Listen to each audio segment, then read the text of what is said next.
ada di zamannya Murja langsung. Contoh, ya ketika Tuan Syekh Abdul Qadir Jailani dirampok, ya itu ada beliau sendiri yang menceritakan dan itu karomah. Jadi antum harus paham cerita karomat dari para sufi tidak semua bisa diambil sebagai kekeramatan yang bisa diakui berdasarkan kaidah syar'i. Jadi ada keramat yang diceritakan oleh orang, ternyata karamat itu adalah hiperbola, artinya melebih-lebihkan seseorang dari yang tidak pernah terjadi bagi orang itu. Nah, kalau cerita karamat yang menimbulkan dusta, yang kemungkinan adanya dusta, contoh, ada seorang wali bercerita, ya, bahwa dia ziarah ke kuburan Nabi, lalu bangkitlah Nabi dari kuburnya mencium lututnya si orang yang dianggap wali. Maka bila mana itu wali sendiri yang menceritakan, maka wali itu bukan seorang wali melainkan pendusta. Gitu loh. Wali setan namanya itu. Jangan bilang wali setan, pendustanya. Gitu loh. Ya. Itu bukan wali, tapi pendusta. Jadi tidak mungkin itu terjadi menghinakan, ya. Jadi teman-teman yang dirahmati oleh Allah, kalau Anda berbicara masalah karomah itu adalah perkara yang wujudiyun, ya, perkara yang bukti nyata adanya, disebut dengan khawarikul adah. Nah, khawarikul adah ini terdiri dari beberapa bagi. Yang pertama, khawarikul adah bagi para nabi di masa kecil dan dewasa. Di masa kecil para nabi, ya, tidak disebut dengan mukjizat. Tetapi khawarikul adat yang terjadi bagi Nabi sebelum diangkat menjadi Nabi dan Rasul disebut dengan irhas. Nah, setelah Nabi menjadi Nabi dan Rasul disebut dengan mukjizat. Nah, karomah adalah khawarikul adat yang diberikan oleh Allah kepada orang saleh dengan tidak berulang-ulang, tidak terjadi itu lagi gitu loh. Ya, sekali aja, terus entar pada masalah lain, masalah yang lain, tidak berulang-ulang. Itu karomah. Hanya terjadi bagi orang yang muttaqin, tidak terjadi bagi orang yang tidak takwa. Ketiga, khawarikul adah yang Allah berikan kepada orang yang tidak muttaqin, kepada orang fasik, orang musyrik, namanya disebut istijrad atau sihrun, ya. Yang keempat disebut dengan ma'unah. Ma'unah itu khawarikul adah yang Allah berikan kepada siapapun yang Allah pilih, yang namun mereka bila mana diberikan kepada orang yang tidak taklif disebut dengan ma'unah, seperti anak kecil, ya, orang-orang yang masih kecil yang belum taklif, walau min ahlil kufar, sekalipun dari keturunan orang kafir. Itu namanya ma'unah, hanya diberikan oleh Allah kepada orang yang tidak taklif hukum, baik kepada orang gila dan lain sebagainya. Jelas ya? Gitu. Jadi kalau Anda bernarasi asumsi karomah terlalu terlalu halu Anda memahami karomah dengan mengklaim semua itu benar karomat itu halu. Silakan.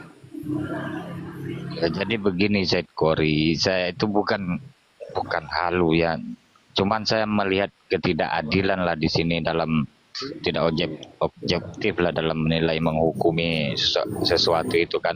Dari Ba'alawi itu dikira kurapot, itu ajaran dari mereka. Kalau dari kita itu enggak seperti itu Bang Macan. Itu asumsi Anda. Kami yang mempelajari ilmu pengetahuan dari masalah karomah, dari kitab-kitab tauhid, karena karomah itu jaiz, ya. Jadi siapapun yang menceritakan karomahnya yang tidak sesuai dengan makul syar'i, yang diterima akal syar'i, ya, itu tetap ditolak Bang. Nggak mesti dari Ba'alawi. Di luar Ba'alawi pun ditolak. Seperti tadi Anda mencontohkan Abdul Qadir Jailani. Tertolak kan? Saya tolak. Itu bisa dipertanggungjawabkan bahwa itu dusta. Gitu. Dan hari ini juga jangan tersinggung yang lain. Ya, siapapun yang sekarang ini bertorekot kepada Tijani, ya di masanya Tijani pun ditolak karena dia mengambil sanad langsung yakzatan kepada Nabi Muhammad dengan menafikan semua sanad riwayat tarekat yang lain. Jika itu seperti itu terjadi, maka juga tertolak, gitu loh. Walaupun ada yang meyakini dan mengikuti tarekat tersebut, itu terserah. Jadi kami tidak akan bertarekat dengan tarekat itu, tetapi tarekat yang memang mempunyai unsur-unsur ilmiah, sanad-sanad yang muttasil ila dawhatin nabawiyah. Seperti itu, Bang.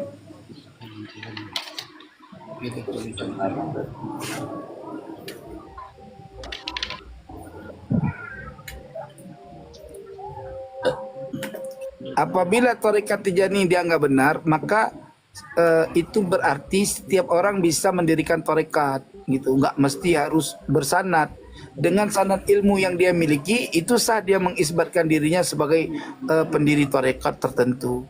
Tapi kalau dianggap sanadnya itu diyakini dengan langsung dari Rasulullah, ini saya tidak terima. Tetapi kalau misalkan Imam At-Tijani dengan kesalehan dan keilmuannya dia mendirikan tarekat dengan pengetahuan dan ilmu sanad ratib yang dia miliki, lalu dia menisbatkan dirinya sebagai pendiri tarekat itu, dengan demikian sah tarekat Tijani sebagai tarekat yang muktabarah. Orang yang mendirikan sejarah NPK itu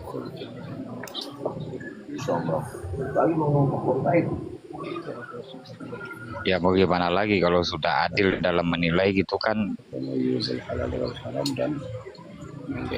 ya otomatis semuanya itu di NU juga kan ada pemahaman yang seperti itu kan, gitu maksudnya. Apa Ya, diantaranya, maksudnya Pak? NU mau dibawa kemana kan gitu? Apakah harus hijrah ke Muhammadiyah semua apa bagaimana gitu? Oh enggak, Bang.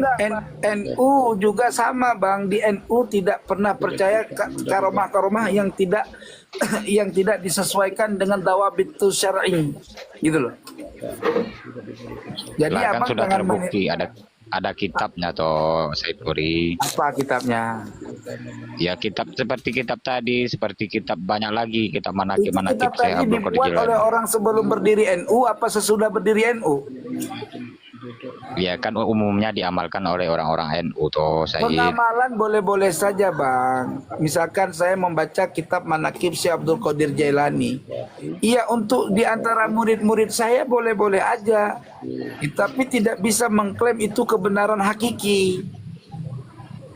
Gitu loh. Tapi kalau Ya Mbak udah Alawi ini repot. enggak, Bang. Mbak Alawi ini mengagul-ngagulkan kakek moyangnya sehingga menjatuhkan martabat Syekh Abdul Qadir Jailani itu sendiri juga. Bahkan mereka berani menjatuhkan martabat Imam Syafi'i. Padahal itu orang baru lagi. Imam Syafi'i tidak lebih hebat daripada Balfaqih. Macam mana coba?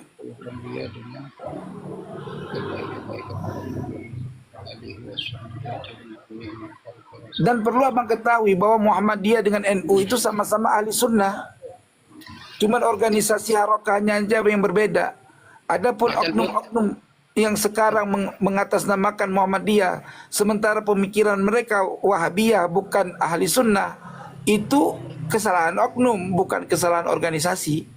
Organisasi yang didirikan oleh Syekh Ahmad Dahlan adalah ahli sunnah karena dia satu guru dengan Syekh Hasyim Asy'ari, bermazhab kepada Syafi'i. Benar.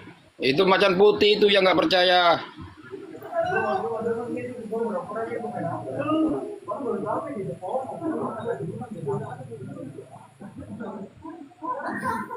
Macan putih belajar macam kitab dulu aja macan putih. Ya. Jadi artinya begini, ada lagunya, Bang. Lagunya begini, Bang.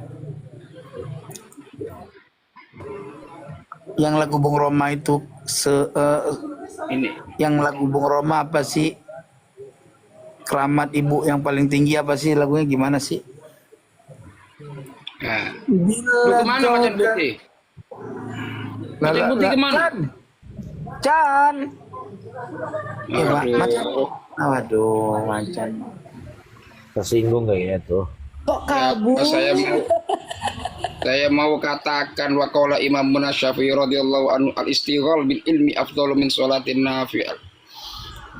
Biar belajar, bukan hanya sekitar cerita aja. Macan putih ini.